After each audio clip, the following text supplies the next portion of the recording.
धोक्याची घंटा. इन्फॉर्मेशन टेक्नॉलॉजीचा मोठा फुगा ज्या इंडस्ट्रीवरती रिटेलिंग, ॲटोमोबाईल,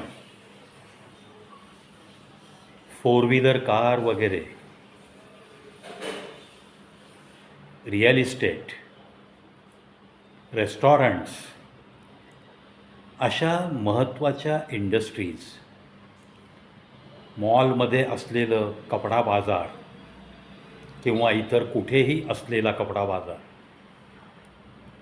हे सगळं अतिशय जोरात सुरू आहे गेली 10 ते 15 वर्ष. कदाचित त्याच्या आधीपासूनच हळूहळू ही सुरुवात झाली, पण आता हाच इतका मोठा फुगा,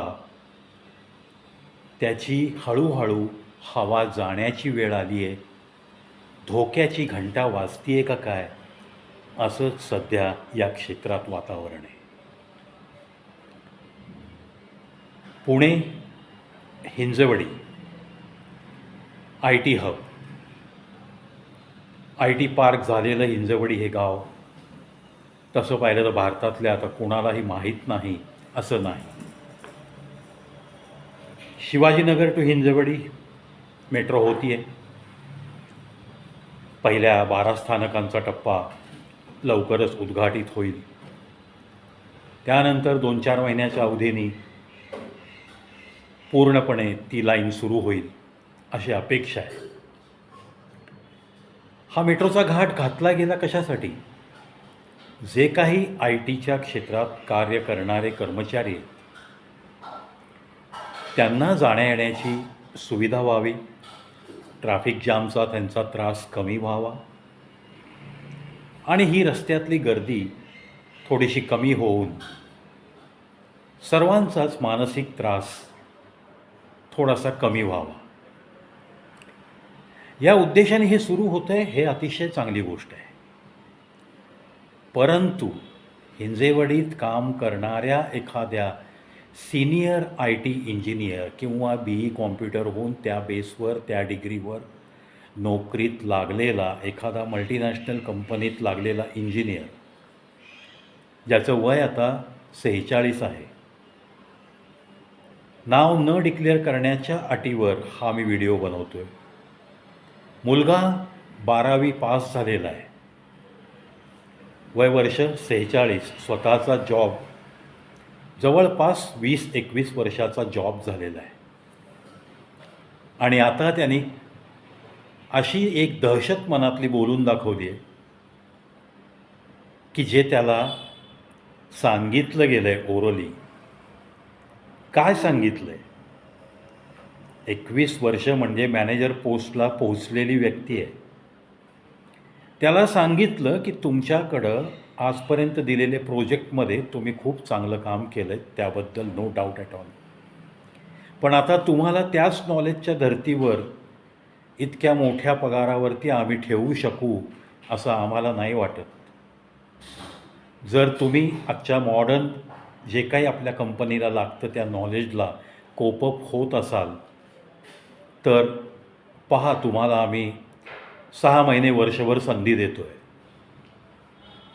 जर तुम्ही त्याच्यात एक्सपर्टाईज म्हणून नाव कमावलं नाहीत तर मग तुम्हाला कदाचित दुसरा विचार करावा लागेल. थोडक्यात हा बोलता बोलता मॅनेजिंग कमिटीने त्याला दिलेला एक इशारा आहे आणि ह्याच्यामधून फक्त सर्व्हिस टर्मिनेशनचा वास येतो आहे.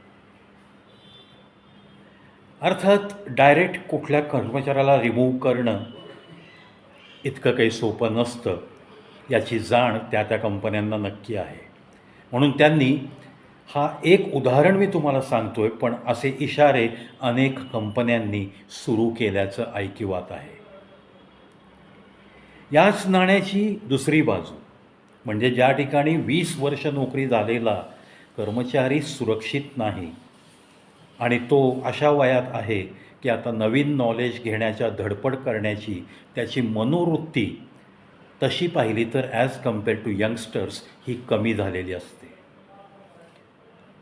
त्याला साशंकता मनात असते की आता मी हे नवीन नॉलेज ग्रास्प करू शकेन की नाही, त्यामध्ये मी एका अशा उंचीपर्यंत पोहोचू शकेन की नाही ज्या योगे कंपनी मला या मॅनेजर लेवलमध्येच ठेवू शकेल. ही एक प्रकारची मनामध्ये दहशत घेऊन सध्याचे IT इंजिनियर, सिनियर इंजिनियर्स वावरत आहेत. असंच सध्या IT क्षेत्रात वातावरण आहे. कंपन्या हजारो आहेत, त्यामुळं हे जर असंच घडलं तर त्याचा व्यापक परिणाम या सर्व इंडस्ट्रीजवर नक्की होईल.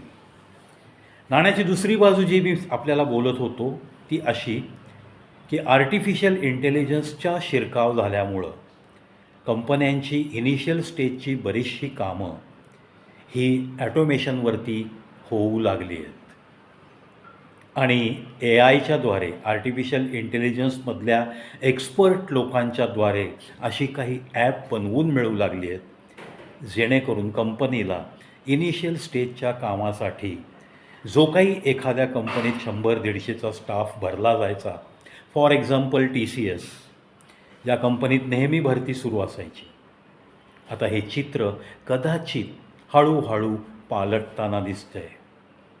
नुकताच काही तरुण आणि काही तरुणींशी मला या जॉब अवेलेबिलिटी नावडेज या विषयावर चर्चा करण्याचा मौका मिळाला. त्यांच्या चर्चेतून सुद्धा निराशेचे सूर मला नक्की दिसले. काय होती निराशा? 6 महिन्यापूर्वी अमुक एक कोर्स खूप महत्त्वाचा आहे म्हणून आम्ही त्या वर्षभराच्या कोर्सला ॲडमिशन घेतली होती आणि आता सांगतायत की या कोर्सला जॉब अवेलेबिलिटी नाही आहे, याच्या जोडीने तुम्हाला AIमधला अमुक कोर्स करावा लागेल. थोडक्यात आज लागणारं जे नॉलेज आहे याच्यामध्ये झपाट्याने रोज काही ना काही बदल होत आहेत. हे बदल 45 नंतर त्याच्या बदलांबरोबर धावणं हे थोडंसं प्रत्येक मानवी स्वभावाला अवघड जातं. 100तनं 10-20 लोक कदाचित कोपअप होतील, कदाचित त्यांची IQ लेवल जास्त असू शकते, पण प्रत्येकाच्याच नशिबात तेवढा इंटेलिजन्स असतो किंवा त्याने कमावलेला असतो असं नाही. जे काही शिक्षण आईबापांनी दिलं, BE झाले, काही लोक नंतर त्याच्याही पुढे MA वगैरे झालेत, नंतर काही कोर्सेस केले आपल्या कंपनीत लागतील म्हणून, त्यानंतर एक शिक्षणाची जी कॅपॅसिटी असते ती कदाचित या माणसांची संपू शकते. हे गृहीतच धरलं जात नाही आहे, त्यालाच तर प्रायव्हेट सेक्टर म्हणतात. कोणतीही कंपनी तुम्हाला उगाचच्या उगाच आता 2 लाख मासिक पगारावर ठेवणार नाही असं चित्र दिसतंय, unless and until you have that much qualification which is useful nowadays for that particular company. अशी सगळी अवस्था या IT क्षेत्रात निर्माण झाली आहे. कन्सिक्वेंटली IT क्षेत्रावर अवलंबून असलेले जितके म्हणून काही रोजगार आहेत त्या सगळ्या रोजगारावर, इनिशियल स्टेजच्या नोकऱ्यांवरती सुद्धा एक व्यापक पद्धतीने परिणाम आम्हाला येत्या 1 ते 2 वर्षात दिसू लागतील, ज्याचा परिणाम डायरेक्ट मार्केटवर सुद्धा होणार आहे. मग काही इंजिनियर लोकांचे EMI ते जॉब गेल्यामुळं देऊ शकत नाहीत असं जर तुम्हाला काही कानी पडलं तर त्यात गैर काही नाही, हे ऐकू येऊ शकतं. सगळ्याच इंजिनियर्स लोकांच्या कुटुंबियांनी थोडीशी या बाबतीची नॉलेज घ्यावं. नक्की काय भीती आहे आपल्या पाल्याबरोबर चर्चा करावी, भलेही तो पाल्य कुठल्या का शहरात राहत असे ना, पण एक मीटिंग त्याच्याबरोबर मोकळेपणाने या विषयावर घेऊन त्याला एक आस्था दाखवा, त्याला एक कॉन्फिडन्स द्या की कितीही वाईट वेळ आली तरी तू कोणताही वाईट मार्ग अवलंबू नकोस, आम्ही आहोत, आपण मिळून काय असेल ती चटणी भाकरी खाऊ. मी खूप टोकाला जाऊन ही गोष्ट सांगतोय, याचा कोणी विपर्यास करू नका. इट कॅन हॅपन असं मलाही समाजाकडं पाहताना जाणीव झाली आहे आणि याचे विपरीत परिणाम या अर्धवट आयुष्य पूर्ण केलेल्या 40 ते 48 या वयोगटाला खूप भेडसावणार आहेत. त्याच्यासाठीच थोडंसं जागरूकता निर्माण करावी म्हणूनच हा व्हिडिओ, हा एक छोटासा प्रयत्न.